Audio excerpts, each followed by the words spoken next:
Bom dia, boa tarde, boa noite, dependendo da hora que você estiver vendo esse vídeo.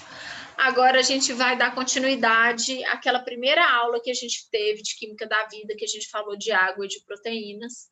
Agora nós vamos falar de um dos outros constituintes orgânicos que fazem parte da composição celular, que são os carboidratos, né?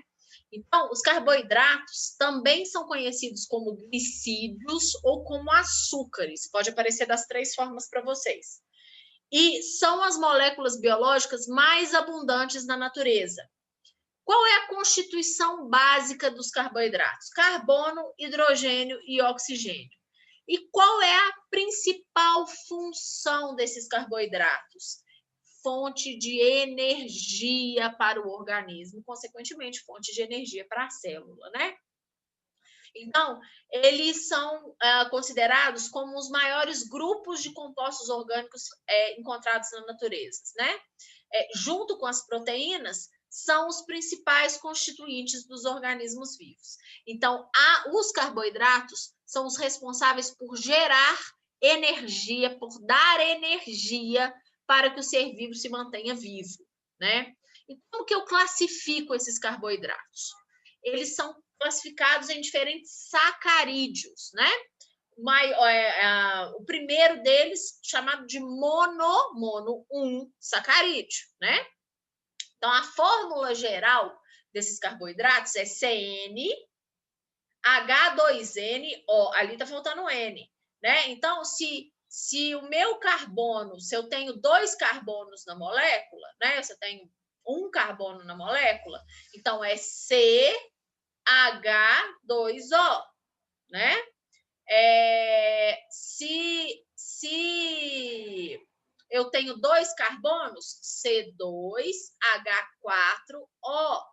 Lembrando que os monossacarídeos são a unidade básica dos carboidratos. Então, se eu tenho carboidratos muito complexos, que nós vamos chegar nele daqui a pouco, na hora que esses carboidratos sofrem o processo de digestão, a menor estrutura que ele pode chegar é a monossacarídeo, ok? Esses monossacarídeos, normalmente eles têm de 3 a 6 átomos de carbono. Então, C3H6O, C4H8O, C5H10O, C6H12O, né? E aí, o que acontece? Quem são os exemplos mais clássicos? Estou pensando aqui, gente, essa fórmula aqui está errada. Esse N multiplica... está errado. Porque pensa, né? É C6H12O6. A fórmula é CnH2nOn. Essa fórmula está errada, né? Então, eu vou consertar isso, mas tenho na cabeça de vocês. Então, se é C6H12O6, né? Tô aqui, minha cara estava aqui, gente, tem um trem atrapalhado aí, tem mesmo, né? Os exemplos básicos de monossacarídeos são a glicose, a frutose e a galactose. Ou seja, se eu tenho carboidratos complexos e esses carboidratos complexos são digeridos, eu vou gerar lá no final dessa digestão ou glicose, ou frutose, ou galactose, né? A glicose, ela é, sem dúvida, o mais importante dentre esses 3 monossacarídeos. Por quê? Porque ela é utilizada pela célula como fonte imediata de energia, né? Além disso, a gente tem as pentoses. Quem são as pentoses?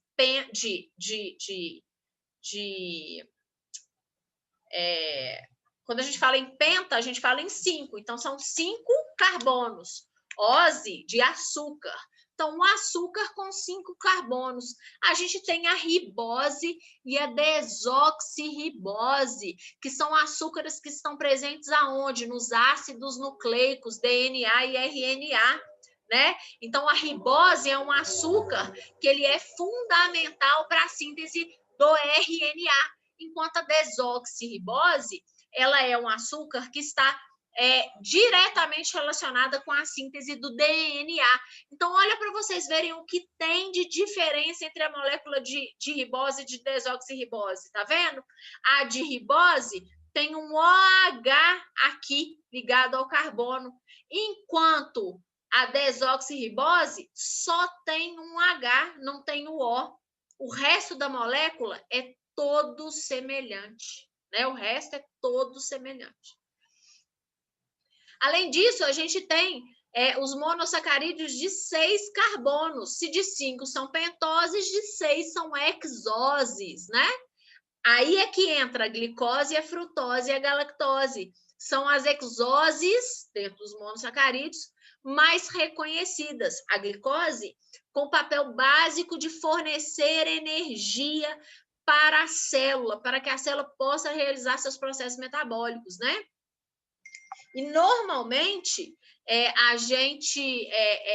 glicose que é a base para a formação dos carboidratos mais complexos. Aonde eu encontro glicose? No sangue, no mel, nos tecidos vegetais, eu encontro glicose. A frutose também fornece energia. Agora, aonde eu encontro frutose, gente? Nas frutas, obviamente. Olha o nome, né? E a galactose? Galactose também fornecer energia. Galactose lembra lactose, que lembra leite. Aonde eu acho? No leite. A lactose é um disacarídeo de 2, formado por 2 monossacarídeos, né? Então, tá vendo como que os nomes vão trazendo para a gente uma clareza? Então, como que a glicose ela é utilizada? A glicose, que é uma hexose, um monossacarídeo de 6 carbonos, como que ela é utilizada? Ela pode ser utilizada diretamente, ela entra por uma via metabólica, gerando energia na forma de ATP, ela pode ser metabolizada diretamente. Ela pode ser armazenada na forma que a gente chama de glicogênio para ser metabolizada e gerar energia num segundo momento. Ou 3, ela pode ser armazenada na forma de gordura. Então, olha aqui, gente. A gente ingere o alimento, esse alimento gera lá no final do processo de digestão, libera, a digestão quebra essas moléculas de carboidratos em até nas menores moléculas possíveis, monossacarídeos. A glicose, então, se meu corpo está precisando de energia, essa glicose já é utilizada pela célula para gerar energia na forma de ATP. Entretanto, se meu corpo está utilizando, gerando energia com a glicose que ele tem disponível, mas eu ainda tenho glicose que não está sendo requerida, não está sendo necessária. Esse excesso de glicose, essas moléculas de glicose se unem numa estrutura maior, mais complexa, que recebe o nome de glicogênio. Esse glicogênio é armazenado no fígado e no músculo esquelético. Então, quando o nosso corpo está com falta de energia para a célula funcionar e eu não ingeri alimento pelo processo de digestão me gerar esses nutrientes, eu vou lá, meu corpo vai lá, manda um sinal para o meu fígado e para o meu músculo, dizendo, olha, preciso de energia. E o corpo vai lá, pega esse glicogênio, que é um monte de molécula de glicose ligada junta, quebra essas ligações entre as glicoses e disponibiliza essa glicose para ser utilizada para gerar energia. Agora, imagina só, meu corpo tem a glicose para poder dar conta dos seus processos metabólicos. O excesso de glicose eu armazenei na forma de glicogênio lá no fígado e no músculo, mas eu ainda tenho glicose. Aí o que o meu corpo faz? O meu suprimento de glicogênio já está mantido ali, mas eu ainda tenho glicose. Nossa, será que se eu passar por um tempo muito complicado eu não vou precisar disso? Aí eu vou guardar. O que faz? Pega essa glicose, joga ela numa outra rota metabólica e ela dá origem a lipídios. lipídio, gordura. É por isso que gordura também é molécula energética, ela também gera energia para o nosso corpo. Só que o processo dela gerar energia para o nosso corpo gasta muita energia, muito mais energia do que o processo de metabolizar a glicose em energia, né? Então, 3 formas da glicose ser utilizada: diretamente para gerar energia, ser armazenada para ser utilizada posteriormente na forma de glicogênio ou no fígado ou no músculo, ou ser armazenada na forma de gordura. Falamos dos monossacarídeos. Vamos agora para os disacarídeos ou oligosacarídeos. Disacarídeos de 2, sacarídeos de monossacarídeos. Ou oligo, pequeno, sacarídeos pequenos, são 2, né? Então, são açúcares duplos, em que eu tenho duas moléculas, 2 monossacarídeos, né? Normalmente são compostos cristalinos, solúveis em água e tem sabor doce. Quem é? Sacarose, lactose, maltose, disacarídeos. Ou seja, se eles forem digeridos, essa ligação entre um monossacarídeo e outro monossacarídeo vai ser quebrada, dando origem a 2 monossacarídeos isoladamente que podem ser utilizados para gerar energia para o organismo. Então, a sacarose, ela nada mais é do que a união de uma glicose e uma frutose. A lactose é a união de uma glicose e uma galactose. E a maltose é a união de 2 moléculas de glicose, né? Então, é importante a gente ter mais ou menos a noção de quem é que faz parte.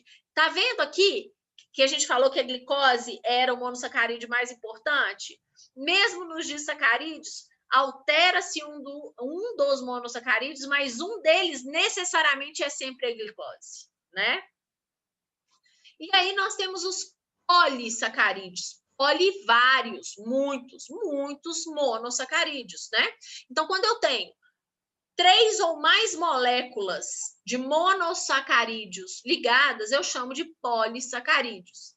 Esses polissacarídeos também podem receber o nome de glicanas, tá? Pode aparecer como glicanas para vocês. E quem são os 3 principais polissacarídeos ou as 3 principais glicanas? O amido, o glicogênio e a celulose, né? Então, o amido, ele nada mais é do que o depósito de um polissacarídeo, né? Ele é um polissacarídeo que ele é encontrado nos vegetais e ele é formado por várias moléculas de glicose, uma ligada na outra, e formando ramo, moléculas ligadas de forma ramificada, né? E aonde eu encontro amido? Amido eu encontro nos vegetais. Então, amido é substância de reserva energética nos vegetais. Glicogênio, eu já falei com vocês, que também é formado por uma cadeia, né? De glicoses ligadas em sequências, mas encontradas em animais. Então, às vezes, a gente encontra também o glicogênio sendo chamado como amido animal. Ele também é ramificado como o encontrado nos vegetais, porém, ele só é encontrado nos animais, né? Então, é uma forma de armazenar glicose dos tecidos animais. E a celulose, diferentemente do amido, que também é encontrado nos vegetais, ao invés dela ter a cadeia ramificada, ela tem uma cadeia reta, né? E a celulose, ela não tem um papel energético, ela tem um papel estrutural. É a celulose que é responsável para a nossa dieta aqui, fornecer para nós fibras alimentares. Fibras alimentares que são fundamentais para o nosso processo digestivo, e nós vamos falar delas quando a gente falar de digestório, que é o próximo capítulo, assim que a gente terminar a química da vida, ok? Então, o amido, ele é reserva energética dos vegetais, né? A celulose, ele entra na composição química da parede celular, né?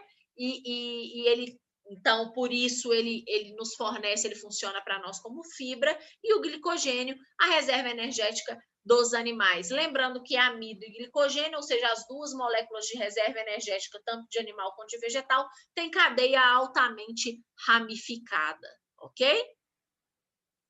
Finalizamos carboidratos, vamos entrar agora nos lipídios, tema do nosso próximo vídeo. Daqui a pouco eu volto com vocês.